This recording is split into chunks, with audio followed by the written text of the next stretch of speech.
through their gray depths. And all about her swirled a countless host of the little things. From them came the gem-fires piercing the aureate mists. They played and frolicked about her in scores of swiftly forming, swiftly changing, goblin shapes. They circled her feet in shining, elfin rings, then opening into flaming disks and stars, shot up and spun about with white miracle of her body in great girdles of multicolored living fires. Mingled with disk and star were tiny crosses gleaming with sullen, deep crimsons and smoky orange. A flash of blue incandescence and a slender pillared shape leaped from the floor, becoming a coronet, a whirling flashing halo toward which streamed up the flaming tendrils of her tresses. Other halos circled her arms and breast. They spun like bracelets about the outstretched arms. Then like a swiftly rushing wave a host of the little things thrust themselves up, covered her, and hid her in a coruscating cloud. I saw an exquisite arm thrust itself from the clinging, wave gaily, saw her glorious head emerge from the incredible, the seething draperies of living jewels. I heard her laughter, sweet and golden and far away. Goddess of the inexplicable, Madonna of the metal babes, the nursery of the metal people. Norhala was gone, blotted out from our sight. Gone too were the bar of light and the chamber into which we had been peering. We stared at a smooth blank wall.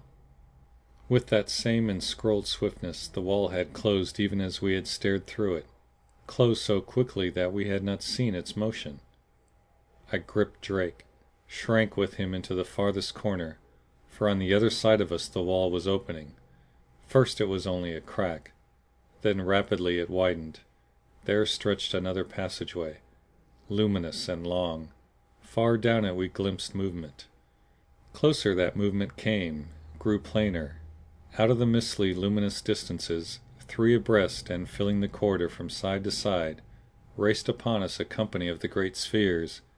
Back we cowered from their approach, back and back, arms outstretched, pressing against the barrier, flattening ourselves against the shock of the destroying impact menacing. "It's all up," muttered Drake. "No place to run. They're bound to smash us. Stick close, Doc. Get back to Ruth. Maybe I can stop them." Before I could check him, he had leaped straight in the path of the rushing globes, now a scant 20 yards away. The globes stopped, halted a few feet from him. They seemed to contemplate us, astonished. They turned upon themselves as though consulting. Slowly they advanced. We were pushed forward and lifted gently. Then as we hung suspended, held by that force which always I can liken only to myriads of tiny invisible hands, the shining arcs of their backs undulated beneath us. Their files swung around the corner and marched down the passage by which we had come from the immense hall. And when the last rank had passed from under us we were dropped softly to our feet, stood swaying in their wake. A curious frenzy of helpless indignation shook me, a rage of humiliation obscuring all gratitude I should have felt for our escape. Drake's eyes blazed with wrath. "The insolent devils!" he raised clenched fist. "The insolent domineering devils!" We stared after them. Was the passage growing narrower, closing? Even as I gazed I saw it shrink, saw its walls slide silently toward each other. I pushed Drake into the newly opened way and sprang after him. Behind us was an unbroken wall covering all that space in which but a moment before we had stood. It is to be wondered that a panic seized us, that we began to run crazily down the alley that still lay open before us, casting over our shoulders quick, fearful glances to see what other inexorable, dreadful closing was continuing, threatening to crush us between these walls like flies in a vise of steel. But they did not close. Unbroken, silent, the way stretched before us and behind us. At last, gasping, avoiding each other's gaze, we paused. And at that very moment of pause a deeper tremor shook me, a trembling of the very foundations of life, the shuddering of one who faces the inconceivable, knowing at last that the inconceivable is. for abruptly walls and floor and roof broke forth into countless twinklings, as though a film had been withdrawn from them, as though they had awakened from slumber. Myriads of little points of light shone forth upon us from pale blue surfaces, lights that considered us, measured us, mocked us. The little points of living light that were the eyes of the Metal People. This was no corridor cut through inert matter by mechanic art. Its opening had been caused by no hidden mechanisms. It was a living thing, walled and floored and roofed by the living bodies of the Metal People themselves. Its opening, as had been the closing of that other passage, was the conscious, coordinated, and voluntary action of the things that formed these mighty walls. An action that obeyed, was directed by, the incredibly gigantic, communistic will which, like the spirit of the hive, the soul of the formicary, animated every unit of them. A greater realization swept us. If this were true, then those pillars in the vast hall, its towering walls, all this city, was one living thing, built of the animate bodies of countless millions, tons upon countless tons of them shaping a gigantic pile of which every atom was sentient, mobile, intelligent. A metal monster. Now I knew why it was that its frowning facade had seemed to watch us, Argus-eyed, as the things had tossed us toward it. It had watched us. That flood of watchfulness pulsing about us had been actual concentration of regard of untold billions of tiny eyes of the living block which formed the city's cliff. A city that saw, a city that was alive. No secret mechanism then, back darted my mind to that first terror, had closed the wall, shutting from our sight Norhala at play with the little things. None had opened the way for, had closed the way behind, the coursing spheres.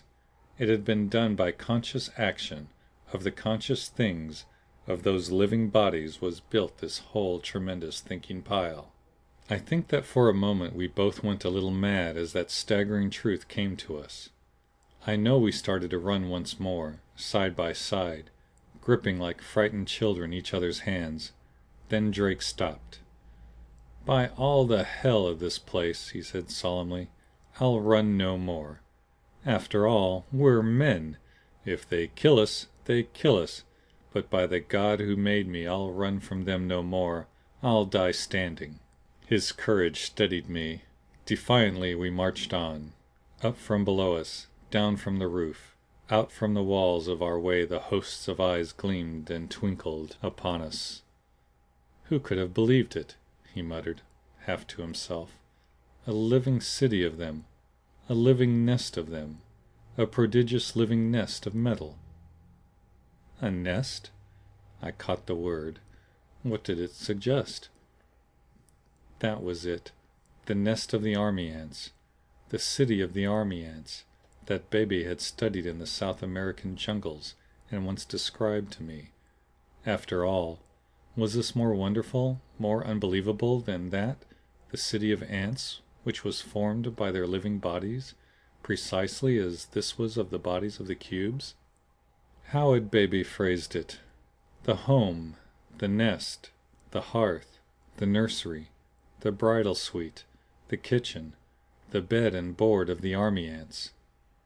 Built of, and occupied by, those blind and dead and savage little insects, which by the guidance of smell alone, carried on the most intricate operations, the most complex activities. Nothing here was stranger than that, I reflected. If once one could rid the mind of the paralyzing influence of the shapes of the metal things.